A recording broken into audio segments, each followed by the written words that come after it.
अस्सलाम वालेकुम दोस्तों, एक नए और फ्रेश वीलॉग के साथ आपकी खिदमत में दोबारा हाजिर हुआ हूँ। और आज जो है कि मैं बात करना चाहूँगा कनाडा में। कनाडा जो है पिछले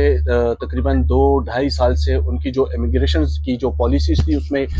काफ़ी उखाड़ पिछाड़ का सिलसिला जो है वो जारी था। और फिर जस्टिन ट्रूडो ने जो है फिर वहाँ पे कुछ ऐसे मामलात हुए हैं कि उन्होंने उनको इस्तीफ़ा देना पड़ा, नए इलेक्शंस आए और अब उनकी नई गवर्नमेंट आई है। तो अब जो इमिग्रेशन के हवाले से वहाँ पर जो सिचुएशन है वहाँ पे अब गुड न्यूज़ आना जो है वो शुरू हो गई है। और अब इमिग्रेशन में काफ़ी सुनने में आ रहा है कि अब नरमी जो है वो कैनेडियन हुकूमत की जानिब से दिखाई जा रही है। तो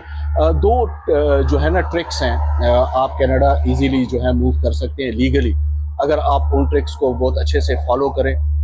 और उसको थोड़ा सा आप जो है ना वो अपने जो डॉक्यूमेंट्स हैं उसको थोड़ा सा आप अच्छे तरीके से अगर आप मैनेज कर लेते हैं तो यकीनन आपको जो है कनाडा का वीज़ा जो है वो मिल सकता है। उसमें ये है कि आपको मैं वो ट्रिक्स आपको बता देता हूँ। एक तो ये है कि आप सिंपली, अगर आपका कोई ब्लड रिलेटेड बंदा जो है वो कनाडा में है, उसके पास कैनेडियन नेशनैलिटी है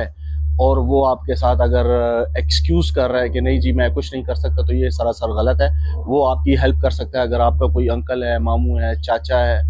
सॉरी चाचा और अंकल तो तकरीबन एक ही हो गए, या मामू अंकल, और इस तरह कोई बहन भाई हैं या आपकी खाला है या फूफी हैं, अगर आपका उनके साथ कोई ब्लड रिलेशन बनता है तो वो आपको इनविटेशन लेटर दे सकते हैं। और अगर आप एक दफ़ा इनविटेशन लेटर जो है अगर आपको मिल जाता है,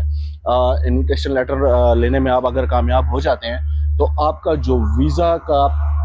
लगने के चांसेस हैं वो बहुत ज़्यादा एक्सीड हो जाते हैं, क्योंकि उसमें उस इनविटेशन लेटर में वो लोग लिख कर देते हैं कैनेडियन इमिग्रेशन को कि भाई हाँ ये बंदा जो है हमारे पास आएगा, हमारे पास स्टे करेगा, ये हमारा ब्लड रिलेटेड है, हमसे मिलने आ रहा है, और रीजंस जो हैं वो देते हैं। और उसके अलावा ये है कि इसका 15 दिन या 20 दिन का स्टे है and he will stay here and he will go back to his home country. तो वो एक किस्म की एक गारंटी जो है वो दे देते हैं। और इसके अलावा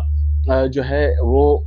गारंटी भी दे देते हैं। और इसके अलावा ये होता है कि जो इमिग्रेशन जो ऑफिसर होता है वो उसको थोड़ा सा जो रिस्क फैक्टर होता है, जो लोग यहाँ से पाकिस्तान से या थर्ड वर्ल्ड कंट्रीज से बाहर जाते हैं तो वो बेसिकली स्लिप होते हैं, तो वो स्लिप होने का जो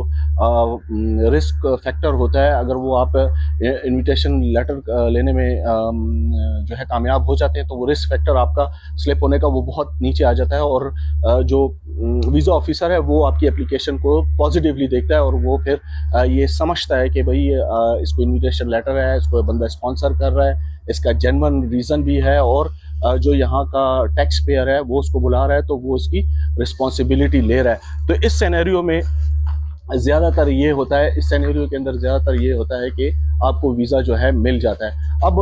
क्वेश्चन ये आ जाता है कि वो आपके लिए क्या करे, तो वो आपके लिए सिंपल इज़ दैट एक इनविटेशन लेटर भिजवा दे। और दूसरा ये है कि वो अपनी बैंक स्टेटमेंट जो है उसकी लगाने की ज़रूरत होगी। तो बैंक स्टेटमेंट में ये होगा कि वो वहाँ का ज़ाहिर टैक्स पेयर होगा, वहाँ पे जॉब कर रहा होगा, और यहाँ पे तो कोई जॉब करते हैं इन कंट्रीज़ में तो वो बाकायदा टैक्स पेयर्स होते हैं, और टैक्स पेयर्स की बाकायदा जो है वो अकाउंटेंट से उनकी जो है ना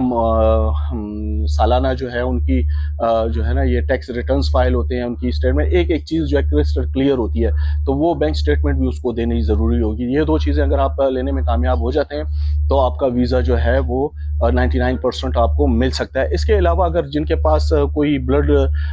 रिलेशंस नहीं है और वो यहाँ पर नहीं पहुँच सकते, या वो लोग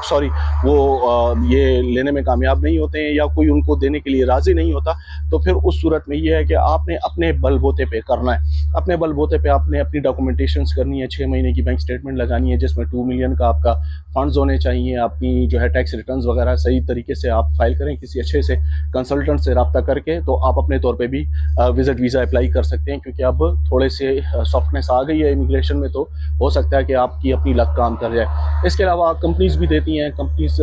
जो है पैसे लेकर देती है, लेकिन आप ख्याल रखिएगा कि कंपनी से लेते वक्त जो है ना कि फ्रॉड में ना आए, किसी जो है ना स्कैम का हिस्सा ना बन जाए। ये प्रॉपरली जेन्युइन कंपनीज के थ्रू आपने अप्लाई करना है। तीसरी कैटेगरी ये है कि फिर आप स्पॉन्सरशिप लिमिया के लिए अप्लाई करेंगे, आप वर्क परमिट के लिए अप्लाई करेंगे, उसके लिए भी काफ़ी जो है चांसेस हैं, वहाँ पे कंपनीज काम कर रही हैं।